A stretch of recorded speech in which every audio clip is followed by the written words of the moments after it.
Meus irmãos, eu quero ler com vocês 2 versículos bíblicos antes de começar. Me interessa mais o segundo, mas vamos ler os dois. Em Mateus, capítulo 6, versos 10 e 11.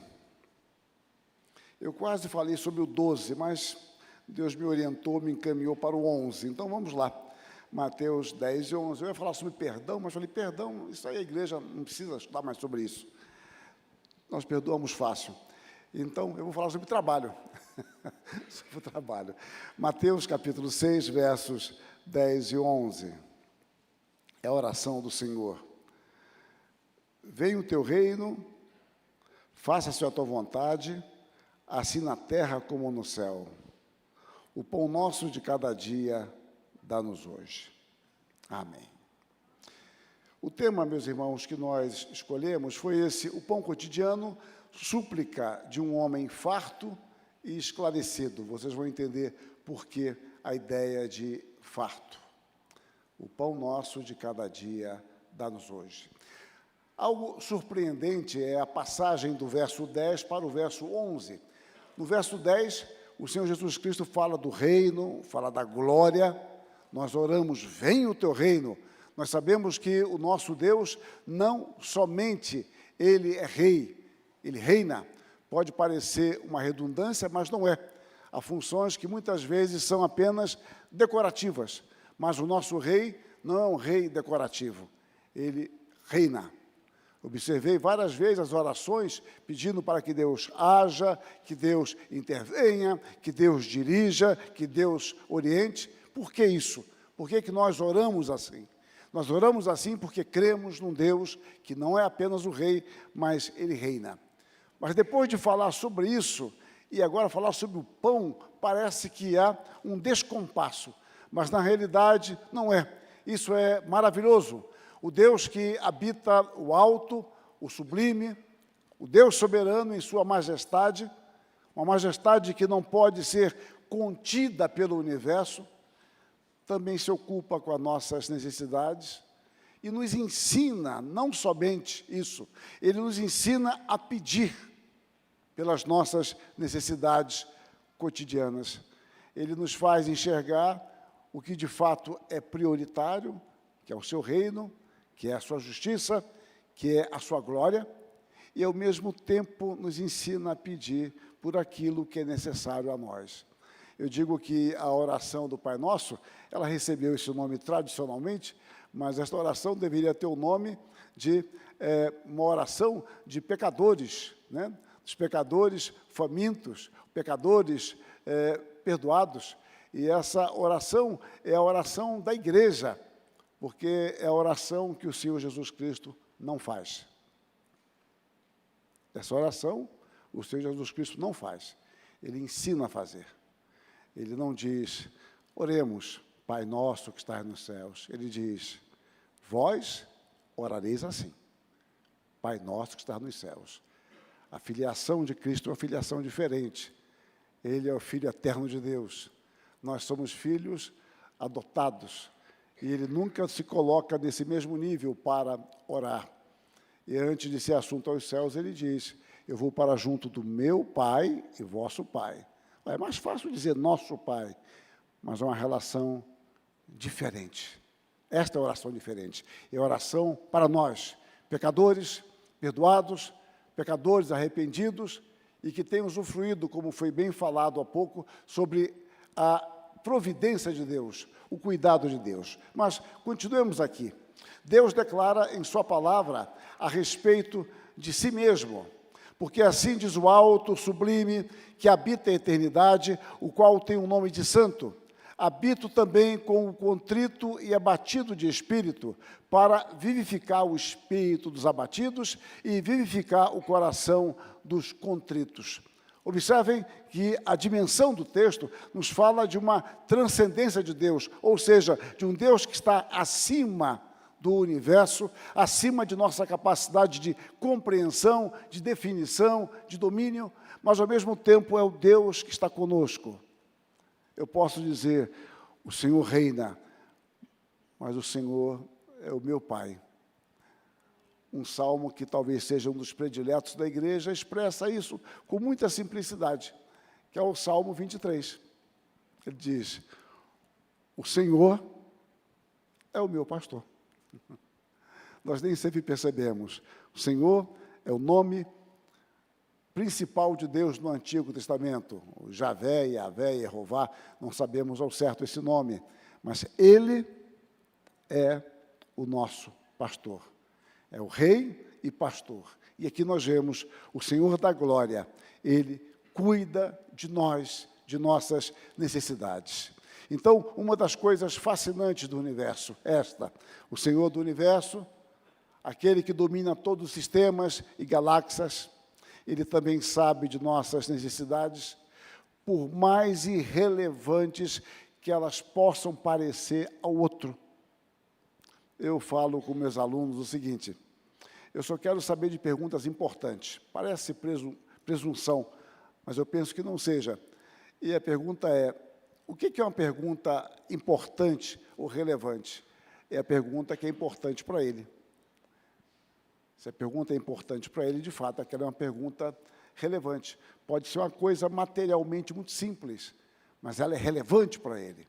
Digamos assim, as nossas necessidades, muitas vezes, são urgentes para nós. E o outro faz menos caso daquilo, porque aquilo parece tão pequeno, tão fácil para ele resolver, mas não é para você. O Deus, Senhor de todas as coisas, cuida de nossas necessidades, por menores que elas pareçam aos outros, mas não é para nós e muito menos para Deus. Isso, então, nos enche de reverente gratidão e conforto. Deus cuida de nossas necessidades. O Senhor nos ensina a pedir o pão que é-nos necessário, dá-nos hoje, dia após dia. É uma tradução possível da petição, o pão nosso de cada dia, seria esta: o pão que é-nos necessário, dá-nos hoje, dia após dia. Isto implica, nesta oração, ou está implícita nela, o fato de que nós cremos que Deus jamais nos abandona. No Salmo 37, 25, o salmista diz que ele foi moço, agora ele é velho, mas ele jamais viu um justo desamparado, nem a sua descendência a mendigar o pão. Deus cuida de nós em todo o tempo. Calvino está correto ao dizer que a maior de todas as misérias é o desconhecimento da providência de Deus.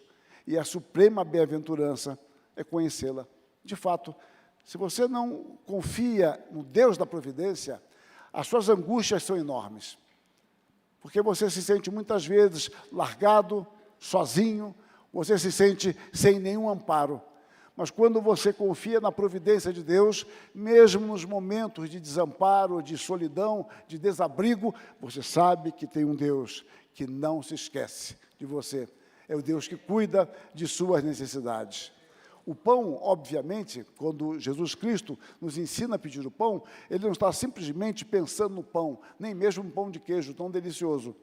Ele está pensando em nossas necessidades todas. No Antigo Testamento, em geral, quando fala pão, não se refere somente ao pão. Nem sempre, mas em geral. Fala daquilo que é necessário à vida. O pão está associado a isso. Então, quando nós pedimos pelo pão, nós estamos pedindo pelo que é fundamental para nós. Nós estamos pedindo pelo alimento, saúde, lar, esposa, marido, esposo, filhos, bom governo, pela paz, vestuário, bom relacionamento social, etc. Pedir pelo pão é pedir por aquilo que é necessário a nós. E o Senhor, de forma muito simples, abreviada, sintética, nos ensina a pedir: Senhor, o pão nosso de cada dia, dá-nos hoje. Algumas lições daqui, que é o meu ponto nesse estudo. A primeira delas é a moderação. Jesus nos ensina a ser moderados em nossos desejos e petições. Ele não nos ensina a pedir grandes coisas. Quando eu era criança, vocês não vão lembrar disso, a maioria, ou alguns não vão ter uma amnésia circunstancial. Havia um programa que era da Brinquedos Estrelas. não sei se era o céu era o limite, eu sei que as crianças iam lá ser entrevistadas, faziam alguma arte qualquer ali, em geral filhos de artistas, e depois eles podiam escolher alguns brinquedos. Escolha o brinquedo, eu ficava identificando aquelas crianças, e eu pensava, Autorama, Autorama. E ninguém pedia Autorama, lá pega a vareta. Eu falei, pega a vareta é uma coisa muito simples. Eu queria um Autorama, que finalmente eu consegui com 30 anos. Comprei para o meu filho, e ele brincava muito pegando os carrinhos fora. Bom, mas isso é outra história. Bom, eu pensava em algo grande. Deus nos ensina a pedir o básico para nós. Ele nos ensina a ser moderados. Ele nos ensina a pedir o pão. Ele não nos ensina a pedir o luxo, o supérfluo, mas sim o que é necessário à nossa vida. Agur suplica a Deus duas coisas lá no livro de Provérbios. Afasta de mim a falsidade e a mentira. Não me deixes nem a pobreza nem a riqueza. Dá-me o pão que me for necessário, para não suceder que quando estando eu farto, te negue e diga, que é o Senhor? O que empobrecido não venha a furtar e profane o nome de Deus. Repare, Senhor, dá-me o pão, dá-me o que é necessário. Acontece que o necessário de Deus, meus irmãos, vai muito além do que aquilo que podemos pedir. Porque eu só posso pedir algo que passa pelo meu imaginário, passa pelos meus sonhos. Se o que Deus tem para nós, é claro que aí tem uma dimensão escatológica, aquilo que jamais penetrou em coração humano, o que Deus pode nos dar vai muito além daquilo que eu tenho a capacidade de pedir. Por isso nós pedimos a Deus e falamos, seja feita a tua vontade. A vontade de Deus é muito mais ampla do que as nossas necessidades perceptíveis. Paulo aconselha a Timóteo a fim de que ele também ensine isto. Tendo sustento e com que nos vestir, estejamos contentes. Ora, os que querem ficar ricos caem na tentação, em tentação cilada, e em muitas concupiscências insensatas e perniciosas, as quais afogam os homens na ruína e perdição. Porque o amor do dinheiro, repare, ele não fala do dinheiro, mas do amor ao dinheiro, é a raiz de todos os males. E alguns nessa cobiça se desviaram da fé e a si mesmos se atormentaram com muitas dores. Tendo sustento e com que nos vestir. Estejamos contentes. Moderação. O pão nosso nos ensina isso, a sermos moderados em nossos desejos. Aqui, no texto que lemos, obviamente, não há nenhuma recriminação à riqueza. Todavia, somos alertados contra o seu perigo. Por isso, Jesus Cristo nos ensina a pedir, a solicitar o que é necessário. A abundância, com muita frequência, pode nos fazer esquecer de Deus e dos seus benefícios. Eu tenho debatido bastante isso no campo educacional, dentro de uma área bem restrita que eu lido, observando que hoje há tanta fartura de informações, de conhecimentos, que você simplesmente não se preocupa muito mais com informações, porque são muitas, e você, por vezes, tem momentos de grande apelo educacional, instrutivo, formativo, você já não sabe distinguir tanto uma coisa da outra, porque você é muito rápido nas passagens. Então, quando você não sabe o que colocar, você coloca 3 mãozinhas lá, supostamente de oração. Com o tempo, coloca 2. Com o tempo, coloca uma só, e depois você nem coloca mais. Você nem lê. Minha filha briga comigo, porque eu gravo vídeos diários, e mando vídeo, às vezes, de 10 minutos, e em menos de alguém já está orando. Então, eu falo, isso é fé, confia no que eu estou dizendo. Então, como é que pode ser uma coisa dessa? Você nem ouviu, não deu tempo de ouvir. Eu, pelo menos, não ouço também não, mas eu espero dar um tempinho para disfarçar. Então, tem que ter um tempinho para disfarçar, porque 1 minuto, 10, não bate. Como é que alguém está dizendo, olha, Deus seja louvado, amém? Se não ouviu o que está sendo dito. Então, a abundância, ela nos faz enxergar a vida, muitas vezes, de uma forma que perde as características das particularidades. Nós não usufruímos de certos aspectos, sem falar no caso das tentações. Árvores mais altas, elas precisam de raízes mais profundas. Eu calculo que aqui em Goiânia aconteça isso também, nas tempestades, muitas árvores caem. É muito comum acontecer em Maringá. O trânsito é impedido, cai sobre carros. Claro, não é uma coisa desenfreada, mas acontece. Árvores que estão carcomidas. E quando você vai observar, um dos problemas são raízes que estavam podres ou, algumas pessoas menos atentas, quando vão fazer calçadas, elas cortam parte das raízes que estão ramificando. Cortam para poder fazer uma calçada, ou aquela raiz não detonar a calçada, acontece. Uma tempestade gera isso. Meus irmãos, quanto mais nós crescemos socialmente, intelectualmente, economicamente, nós vamos enfrentando tentações diferentes, que se manifestam em áreas diferentes. Talvez quando eu era criança, talvez eu tivesse, a tentação fosse não ir à igreja, porque tinha que andar a pé 5 quilômetros. E essa tentação era muito vencida, facilmente vencida, e talvez alguns de vocês enfrentaram isso na infância, ou os pais de vocês.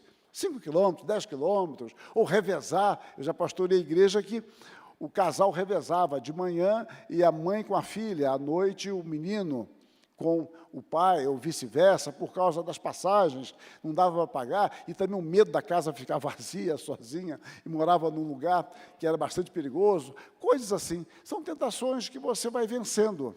Acontece que, conforme a árvore vai crescendo, a resistência dela ao vento é maior, no sentido que ela balança mais, porque ela sofre maior influência, a amplitude dela é maior. E a questão é que, se nós não crescermos também para baixo, nós estaremos muito vulneráveis. Agora, a minha tentação não é mais andar a pé para ir para a igreja. A minha tentação agora é estar com os gerentes da empresa e sabendo que é dali que vai sair o próximo diretor. E o diretor sai daquele grupo. E se eu não estiver muito junto com aquele grupo, final de semana, feliz, preferencialmente sem as esposas, ali dificilmente eu vou chegar diretor. Para isso, eu tenho mais dificuldade de resistir. Andar 5 quilômetros, eu ando. Eu não sei se estão me entendendo o que eu estou dizendo. É que as tentações, elas vão se configurando de forma diferente, conforme o nosso crescimento, que eu estou usando a figura da árvore, crescer para cima. É preciso que nós aprofundemos as nossas raízes na palavra, para que possamos ser alimentados pelo próprio Deus. É Deus quem nos alimenta, é Deus quem nos sustenta, é Ele que nos capacita a vencer, por exemplo, as tentações. Um outro aspecto que aprendemos aqui, meus irmãos, é sobre a confiança. Mais uma vez eu cito o Reformador. Os fiéis, em contrapartida, embora vivam uma vida laboriosa, seguem sua vocação com mentes serenas e tranquilas.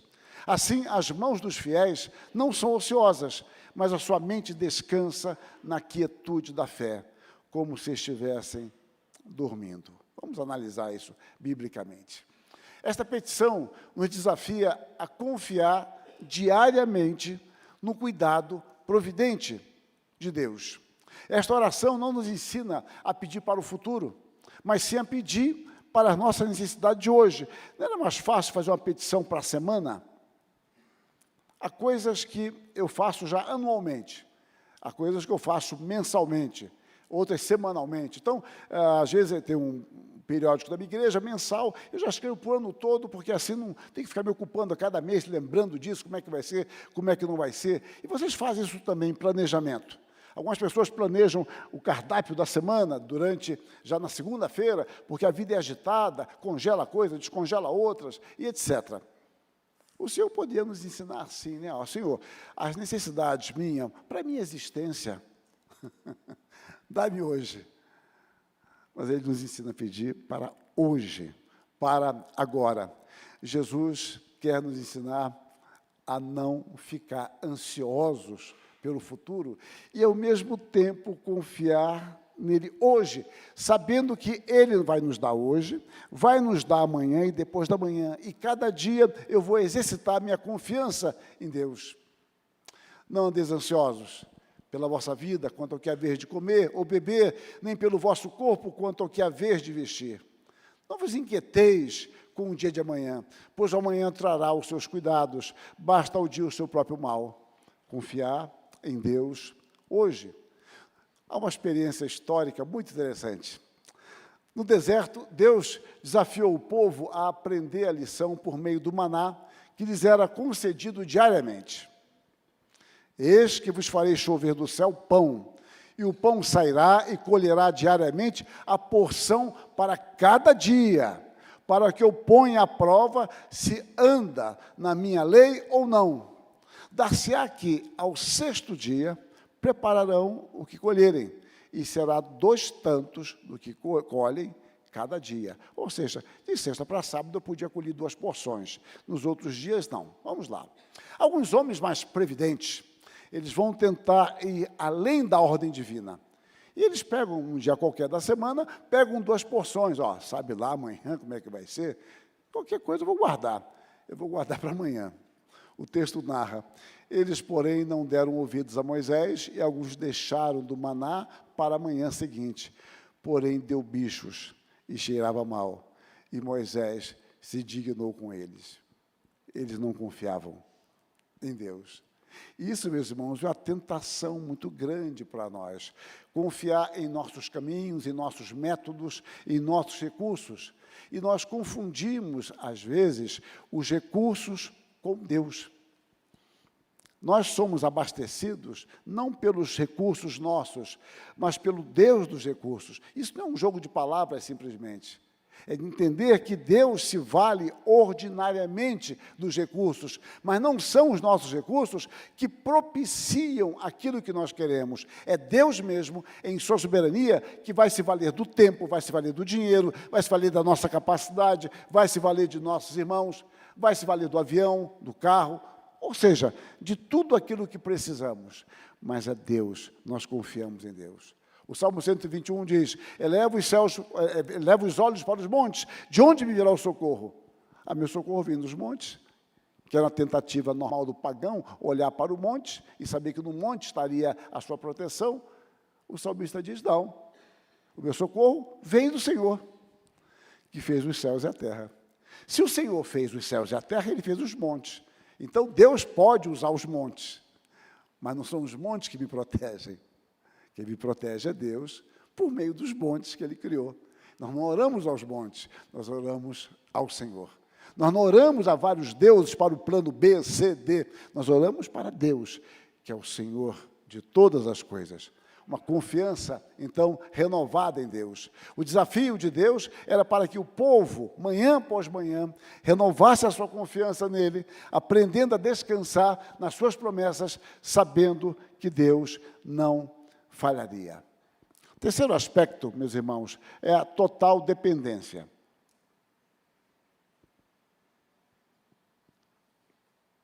Todos os homens, por mais ricos que sejam, dependem do solo, água, clima, saúde do corpo. Todos nós estamos sujeitos, em geral, à economia, o estado geral da economia, juntamente com outros fatores sociais, políticos, bélicos, né? As guerras, por exemplo, cada vez mais se tornam mais próximas de nós em termos de seus efeitos, da carestia, dos embargos e coisas assim, da diplomacia. Esses fatos indicam o quanto dependemos de Deus, o Senhor do Universo, daquele que tem o domínio sobre todas as coisas. Do alto de tua morada, diz o salmista, regas os montes. A terra farta-se do fruto de tuas obras, fazes crescer a relva para os animais e as plantas para o serviço do homem, de sorte que da terra tire o seu pão. O pão tirado da terra, mas Deus é quem rega os montes, Ele que farta de frutos, conforme a sua determinação. Portanto, quando nós pedimos a Deus que nos dê o pão, nós estamos recorrendo à sua graça, para que Ele nos sustente, Ele não nos deixe perecer. Nesta oração está implícita a certeza de que a vida pertence a Deus. Todas as coisas estão nas mãos de Deus. E quando eu peço pão a Deus, eu não estou me negando a trabalhar, eu vou falar sobre isso depois, mas eu estou crendo que é Deus quem propicia todas as coisas. Você pode sair de manhã voltar à noite, com grande disposição para trabalhar, mas não há emprego. Você pode semear a terra constantemente, usando toda a tecnologia possível, mas não há chuva. E você enfrenta os problemas próprios. Então, nós dependemos sempre, totalmente, de Deus. Um outro aspecto aqui é uma disposição para trabalhar. Esta oração não serve de pretexto para as pessoas se acomodarem em seus trabalhos, exercendo uma função sem dedicação, responsabilidade e criatividade, contando supostamente com a providência de Deus. Eu nem preciso dizer, meus irmãos, que é óbvio que a nossa fé, ela passa pela nossa mente, pelo nosso coração, e ela se materializa em nossas mãos. E este foi um dos pontos que não é muito explorado, mas fundamental para a reforma protestante. É a questão da doutrina da vocação, que não está se referindo ao ministério pastoral simplesmente, mas a ideia de que todos nós somos vocacionados por Deus a glorificar a Deus, a servir a Deus por meio do trabalho, daquilo que Deus coloca diante de nós para fazer. Nós não servimos, diz Paulo, por exemplo, aos Colossenses, fala isso aos Coríntios, nós não estamos servindo simplesmente a patrões, nós estamos servindo a Deus. Eu não estou trabalhando à altura do meu salário, eu trabalho para glorificar a Deus. O controle de qualidade é o controle divino, eu quero glorificar a Deus. E se eu estiver ganhando mal numa empresa, nada de mal, não há nada de mais e de mal em procurar um novo emprego. Não há nenhum problema quanto a isso, mas eu estou sempre glorificando a Deus por meio do meu trabalho. Então, quando nós pedimos o pão, nós não estamos dizendo, não, Deus vai providenciar para mim. Eu vou cantar o hino nacional com a bandeira na testa, deitado eternamente em berço esplêndido. Não, nós estamos trabalhando seriamente, mas sabendo que a nossa total dependência provém do Deus que rega a terra. Então, implica no desejo de trabalhar, usando os recursos que Deus nos tem concedido, rogando ao mesmo tempo a bênção de Deus para o nosso trabalho. Então, nós servimos a Deus com os talentos que Ele nos tem dado, procuramos fazer da melhor forma possível, mas sabemos que dependemos da bênção de Deus. Sem a bênção de Deus, o nosso trabalho será vão. A Bíblia é bem explícita quanto à nossa responsabilidade de usar dos meios que Deus nos concede para o trabalho, a fim de que, com o trabalho de nossas próprias mãos, possamos nos sustentar e aqueles que estão sob nossa guarda. Então, repare aí que não há nenhuma tensão. Você faz o que você tem que fazer, você procura desenvolver a sua tarefa com dignidade, seja ela qual for, e ao mesmo tempo você sabe que depende de Deus para realizar essa tarefa e colher os frutos desta tarefa. Observe, então, servimos a Deus, glorificamos a Deus dentro daquilo que Ele nos concede para fazer e contamos sempre com a sua bênção. Paulo, então, ele relembra aos Tessalonicenses que tinham uma visão equivocada, porque parece-me que eles esperavam a vinda de Cristo para já, e alguns tiraram uma implicação equivocada. Se Cristo vai voltar amanhã, por que eu vou trabalhar? Alguém trabalha por mim. Porque quando ainda convosco, vos ordenamos isto. Se alguém não quer trabalhar, também não coma. Pois, de fato, estamos informados de que entre vós há pessoas que andam desordenadamente, não trabalhando, antes se intrometem na vida alheia. A elas, porém, determinamos e exortamos no Senhor Jesus Cristo que, trabalhando tranquilamente, comam o seu próprio pão. A cultura bíblica não é a cultura da petição, da mendicância. A grande reforma que houve em Genebra, e a gente pensa em Genebra como um grande centro, Genebra é uma cidadezinha de 12 mil habitantes, na época da reforma, uma cidade quebrada. Berna era a grande credora de Genebra. 12 mil habitantes, uma cidade que o seu foco, de certa forma, era a prostituição. As prostitutas de Genebra eram famosas, dava até um certo status ter prostituta em Genebra, e foi essa cidade em que ali a reforma vai ser implantada. Escolas para meninos e meninas, uma reforma pedagógica fundamental, escolas para meninas já em 1536, uma mudança de mentalidade, a proibição de mendicância, mas a cidade cresceu rapidamente com a reforma, por causa das perseguições que houve na França. Os franceses moveram perseguições terríveis, onde milhares e milhares de protestantes foram mortos. Milhares e milhares mesmo. É uma história terrível, a história do século XVI, das perseguições aos huguenotes. E muitos fugiam para lá, mas fugiam muitos sem bens algum, empobrecidos. Agora, a cidade não tem dinheiro, tem que se fazer oferta para poder criar uma escolinha em 1559, que seria hoje a Universidade de Genebra, né? Então, começa uma academia de Calvino lá, não podendo dar bolsa de estudo, porque não tem dinheiro, e ele começa o grande centro intelectual e espiritual, que se tornará o grande centro missionário. O grande centro missionário do século XVI foi a Academia de Genebra, que cuidava da vida acadêmica e da vida missional. É um estudo muito interessante. Esse assunto eu só estou ilustrando aqui, não posso me alongar nisso, mas eu citei porque também. Porque em Genebra começou a haver uma mudança social e de perspectiva. Os diáconos ajudavam a prefeitura, os hospitais, fazia-se o levantamento de quem estava precisando muito de recursos, reunia-se as pessoas, oferecia-se curso para essas pessoas, depois ajudavam essas pessoas a se manterem. Eu fiz o curso de barbearia. Muito bem, mas fulano, ele não tem material. Então, muito bem, vamos financiar o material para ele durante 3, 6 meses, ou o aluguel, ou ambas as coisas, para que ele começasse o seu trabalho. Era uma forma de desenvolver o trabalho, glorificar a Deus por meio do trabalho, não pela mendicância. E mais, uma mudança tremenda. Os suíços sempre foram famosos como grandes arqueiros, guerreiros, os mercenários. Os mercenários suíços, genebrinos, eram famosos. Por quê? Eles não tinham perspectiva de vida. Suíça, um paísinho pequeno, seria o nosso Chile aqui, pequeno, neve quase todo ano, terreno difícil de plantação. O que resta? Sair de lá. E descobriram essa vertente. Eles eram hábeis como guerreiros. E o que vocês acham que um menino, adolescente, pré-adolescente, vai querer ser quando o seu irmão volta da guerra com cicatrizes, contando as vantagens das viagens que ele fez, como ele matou pessoas, como ele lutou? O futuro desses meninos era ser mercenários.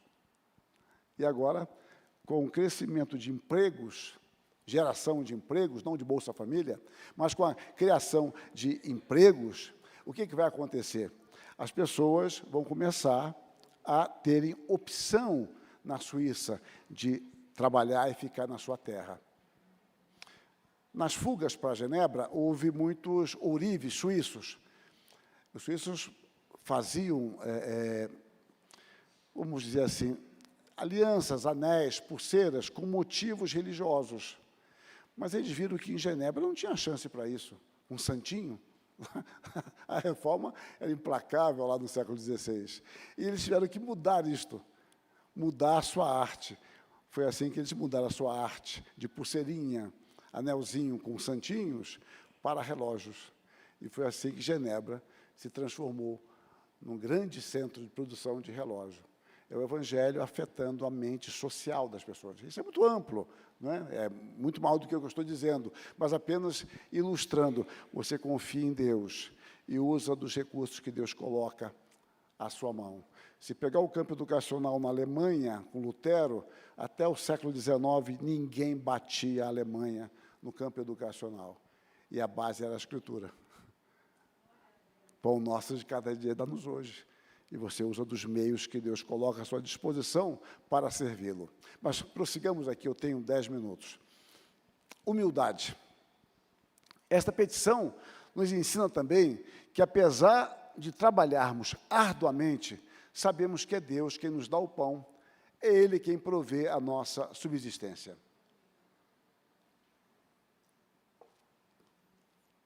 O nosso sustento, seja de que modo for, vem do Senhor. Salomão, o rei mais rico e sábio de Israel, ele dá o seu testemunho. Se o Senhor não edificar a casa, em vão trabalham os que a edificam. Ah, então não vou edificar a casa? Não. Cuide da sua casa. Mas você roga a Deus a sua bênção. Se o Senhor não guardar a cidade, em vão vigia a sentinela. Ah, então não tem sentinela, não. Vamos acabar com a PM. Tem mais Polícia Civil, acabar com o Exército, então para quê? Vamos sucatear o Exército como tem sido. Então, vamos sucatear, não tem inimigo nenhum, os inimigos são todos amigos aqui, da Venezuela, tal. Bom, então, se o Senhor não guardar a cidade, vão vigia a sentinela. Inútil vos será levantar de madrugada, repousar tarde, comer o pão que penosamente granjeastes, aos seus amados ele o dá enquanto dormem.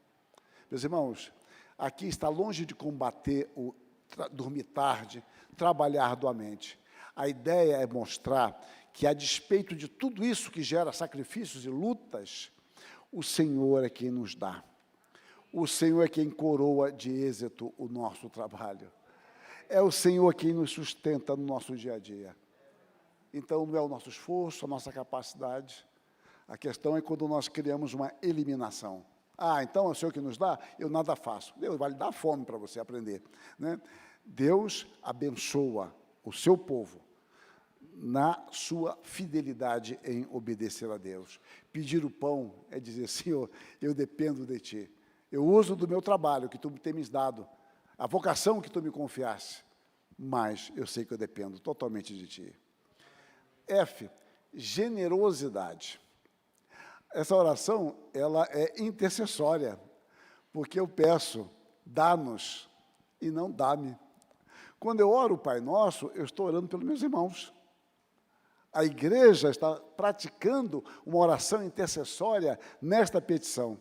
Aqui, em nossas petições, incluem as necessidades de todos os crentes em todo o mundo. E assim oramos, quando assim oramos, estamos pedindo a manutenção de Deus para a sua igreja, que é a família de Deus, a família da fé. Nós podemos não perceber, mas assim fazemos.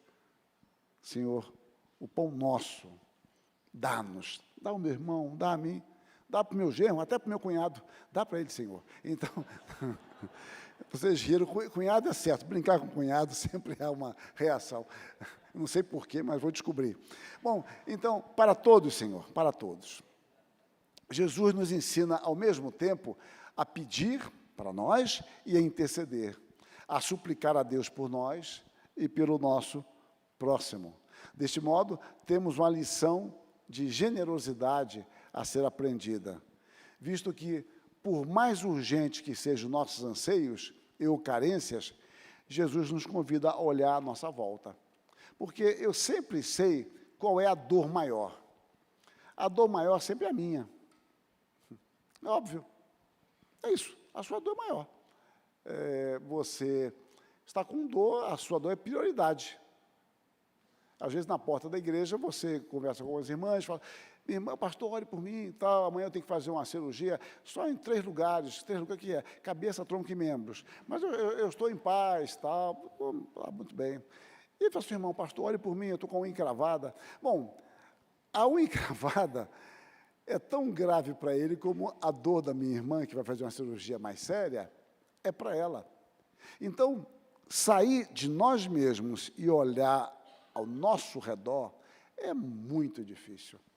Você está tão preocupado com você, e não há nenhum mal em preocupar-se com as suas necessidades, mas o problema é quando isso faz com que você pense que você é o centro do mundo, e em nossa dor, nós tendemos muitas vezes a ter essa percepção. E o Senhor nos ensina, então, a olhar à nossa volta e a reconhecer que outros homens também têm necessidades e que precisam ser atendidas. Não estamos dizendo que são necessidades maiores ou menores, necessariamente, mas que precisam ser atendidas. Nós aprendemos a orar por eles também. Portanto, nesta oração aprendemos também a interceder pelos nossos irmãos. Que Deus, assim, nos conduza nessa prática, a refletir mais sobre o Pai Nosso. E eu peguei um pouco de uma petição apenas. Pedir o pão é estar disposto a trabalhar arduamente, atendendo às nossas vocações. A nossa vocação é fazer o que está diante de nós para ser feito. Essa é a minha concepção de vocação. É fazer o que está diante de nós para ser feito. nós glorificamos a Deus fazendo assim. Ao mesmo tempo, sabemos que a nossa capacitação vem de Deus. Sabemos também que se Deus não prover os meios, se Ele não abençoar, nós não seremos bem-sucedidos. Aprendemos também que devemos ser humildes em nossos anseios, mas Deus sabe o que é melhor para nós, e Ele nos dará fartura, quando assim Ele o desejar, mas Ele sabe o que é melhor. Peçamos o pão, Ele sabe o que de fato precisamos. Que nós então aprendamos a confiar mais em Deus e trabalhar e orar para a sua honra e a sua glória. Amém. Agradeço a atenção de vocês. Tenho um crédito de 3 minutos. Não sei se há alguma pergunta, não sei se essa prática de pergunta. Se tiver uma pergunta, eu passo para o pastor. Não, a pergunta que eu vi é quando é que vai acabar? Bom, então, meus irmãos, obrigado pela atenção.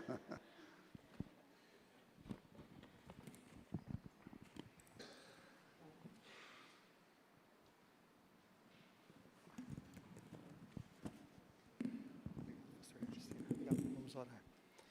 Irmãos, então vamos nos colocar em pé. Como é que Jesus nos ensinou a orar? O pão nosso de cada dia, dá-nos hoje. Foi isso que nos foi ministrado. E é isso que nós devemos pensar para aplicar nas nossas vidas. Curva sua cabeça, feche os seus olhos e peça a Deus que te conceda a graça de aplicar essa palavra na sua própria vida.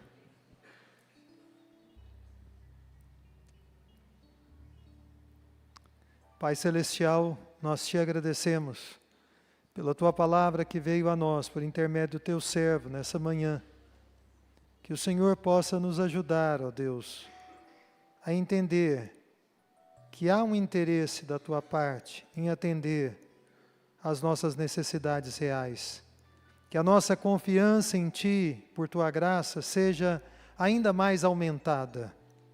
E que essa palavra, ó Deus, nos estimule, nos encoraje ainda mais a viver pela fé, a termos a convicção de que o Senhor que cuidou de nós ontem, cuida de nós hoje e cuidará de nós também amanhã. Leva-nos em paz para as nossas casas, dá-nos uma tarde de descanso e traga-nos em paz à noite, quando vamos te prestar culto, o culto que o Senhor merece. Mais uma vez pedimos, abençoe a vida do pastor Hermestein, que o Senhor possa sustentá-lo, fortalecê-lo, abençoar sua esposa, seus filhos, seus netos, em nome de Jesus, seu ministério. Continue a sustentar o teu servo, com poder e com graça. É a nossa súplica, em nome de Jesus. Amém.